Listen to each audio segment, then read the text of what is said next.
24 hours in a haunted Airbnb. It was early October when my mom and I went to visit my grandma. She lived a few hours away, and instead of staying at her house, we decided to book an Airbnb nearby. At first, everything seemed normal, but soon we realized this was not a normal place at all. When we arrived, the house looked old. Not just regular old, really old. It was 2 stories tall, and the paint on the outside was peeling. The first strange thing we noticed was the front door. The deadbolt lock was still there, but the wood around it looked damaged. It was like someone had cut away the frame, or maybe it had just broken down from age. Even though the lock clicked into place, it was completely exposed. That didn't feel safe. We stepped inside and were hit with a strange smell. It smelled like dust and old things, like an antique shop that hadn't been cleaned in years. And that's exactly what the place looked like, an antique shop. The entire house was full of old furniture, clocks, paintings, dolls, and other random items. Every inch of the walls and shelves had something on it. It felt crowded and uncomfortable, like we had walked into someone's forgotten memory. I was already uneasy, so I decided to go upstairs to find my room. That's when things started to feel worse. There were too many rooms, more than you would expect in a normal house, and only 2 of them were bedrooms. The rest were empty or filled with more antiques. The place felt wrong. It felt like someone, or something, was watching me. My room was strange. The walls were cracked all over. The outlets didn't have covers, so the wires and holes in the wall were just open. It didn't feel safe.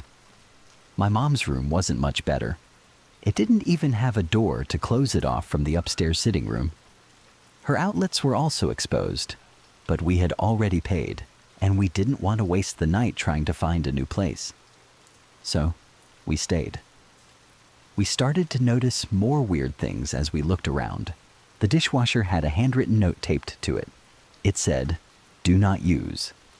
Then we found 2 bathtubs in the house, one upstairs and one downstairs. Both had the same kind of note stuck to them. Do not use. That was odd, but not terrifying. Not yet. Then I found the door under the stairs. It was small with an old metal handle. I guessed it led to a basement. Something about it felt wrong. Like the door was holding back something terrible. I didn't open it. I didn't even want to touch it. But the worst part was the note on the fridge. I don't remember the exact words, but it said something like, "If you hear thudding or noises from the basement, don't be alarmed. It's just the heater." That was not okay. First of all, who hears thudding from a heater? And second, why did they have to leave a note about it? That meant they knew people would hear something.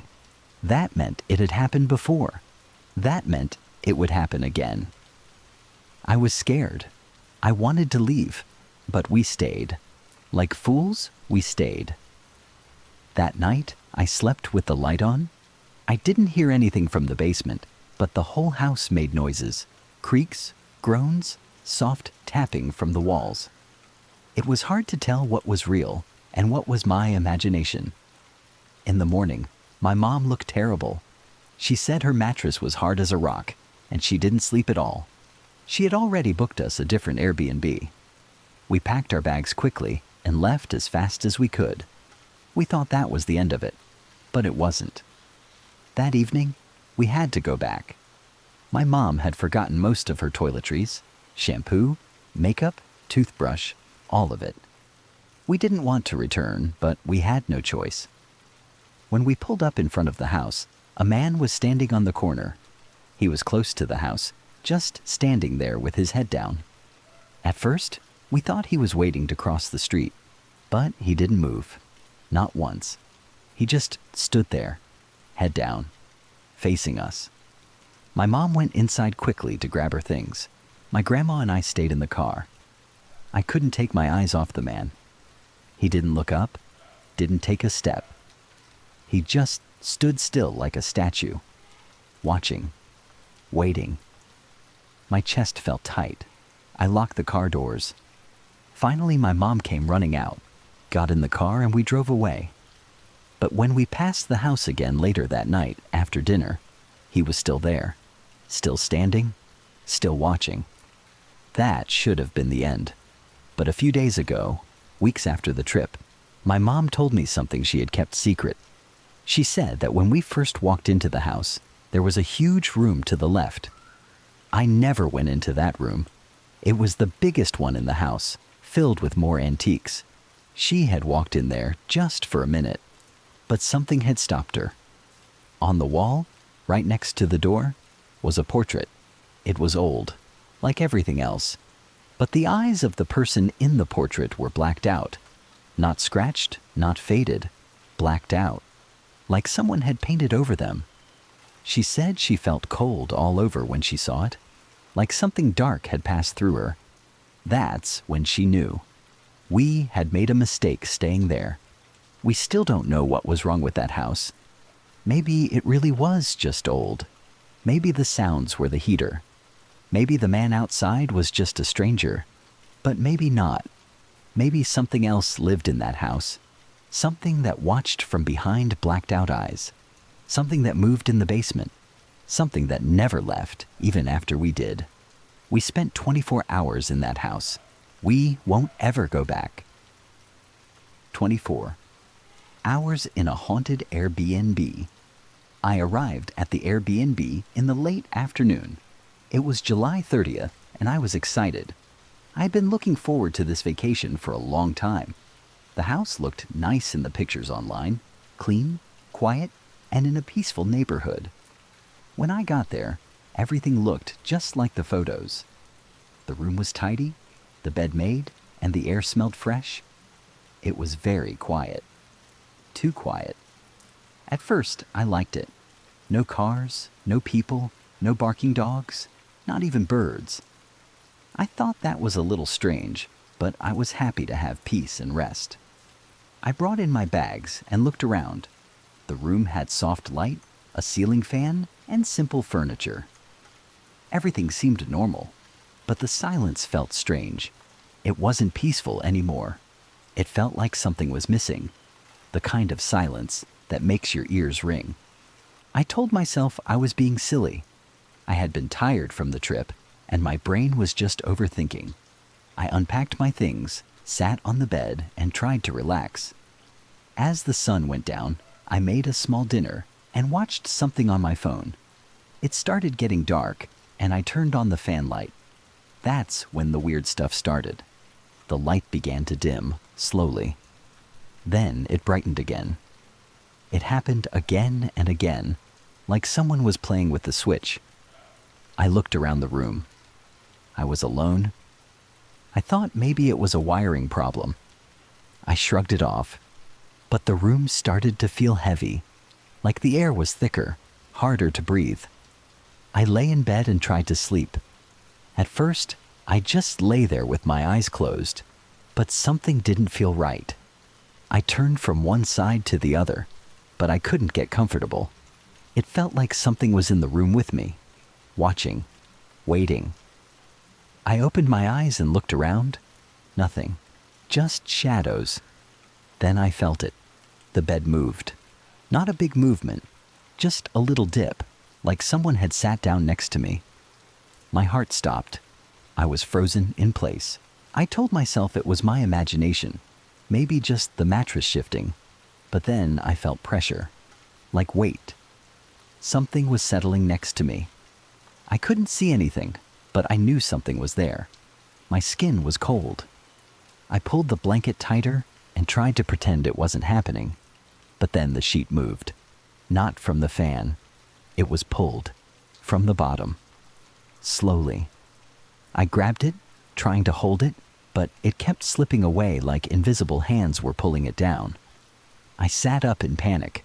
Still, I saw nothing. I turned on the light. It flickered, but stayed on. I checked the room, opened the closet, even looked under the bed. Empty. But I didn't feel alone. My heart was racing. I considered calling the host, but what would I say? "Hi, I think your house is haunted?" That sounded crazy. I tried to calm down. I turned the light off again and lay back down. That's when it got worse. I started to fall asleep, just on the edge of dreams when the sheet moved again. But this time, it didn't just pull, it pressed against my face with force. I gasped and pushed it off, my heart pounding. It was like something was trying to smother me. I jumped out of bed, turned the lights on, and backed into the corner. My hands were shaking. The room was still, but I could feel it. A presence. Heavy, dark, angry. I didn't care if I was being silly anymore. I didn't care if I sounded crazy. I packed my things as fast as I could. I looked at the clock. It was 1:45 in the morning. I left. I didn't even stop to check if I forgot anything. I just grabbed my bag and left the house. The moment I stepped outside, I could breathe again. The air was cool and clean, and suddenly, I heard a bird. One single chirp in the darkness. It was like the world had come back to life. I sat in my car and waited. My hands were still shaking. I didn't know where to go, but I couldn't stay there. I drove until I found a gas station. I parked there, stayed in my car, and tried to calm down. At 4:30 a.m., I sent a message to the host. I didn't even try to make it sound normal. I just typed, "Dude, your place is haunted." I stared at the message and hit send. I didn't know if he would believe me, but I had to say it. I thought about what had happened. The silence, the lights, the bed moving, the sheets pulling, the pressure on my face. It was too much. It wasn't a dream. I was wide awake. I had never felt fear like that before. A fear that stays inside your bones. A fear that follows you even after you leave. I've stayed in many Airbnbs before, some better than others, but nothing like this. Nothing that felt evil. Nothing that made me run out in the middle of the night like a scared child. And I started thinking, what if someone else had stayed there? Someone with a child? Or someone who didn't wake up when the sheet was pulled over their face? What then?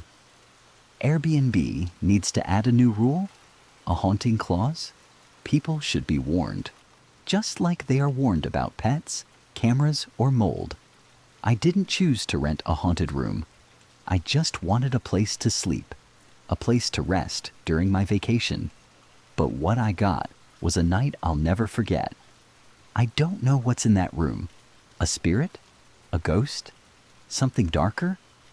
All I know is that it wasn't friendly. It didn't want me there. And now, part of me wonders if it followed me. If it's still watching? Waiting. I haven't been able to sleep since that night. I keep a light on. I listen for sounds. I feel the weight on the bed again sometimes, even though I know I'm alone. The image of that sheet pressing on my face won't leave my mind. I'll never book a stay without checking reviews again. And if I ever see one that says, "Strange things happened," or "Weird energy," I'm not taking the risk. One night. That's all it took. 24 hours in a haunted Airbnb, and it changed everything. 24 hours in a haunted Airbnb. My sister and I had planned a short trip to Harrisburg, Pennsylvania. We found a beautiful old Airbnb in the city. The pictures online made it look charming and full of character.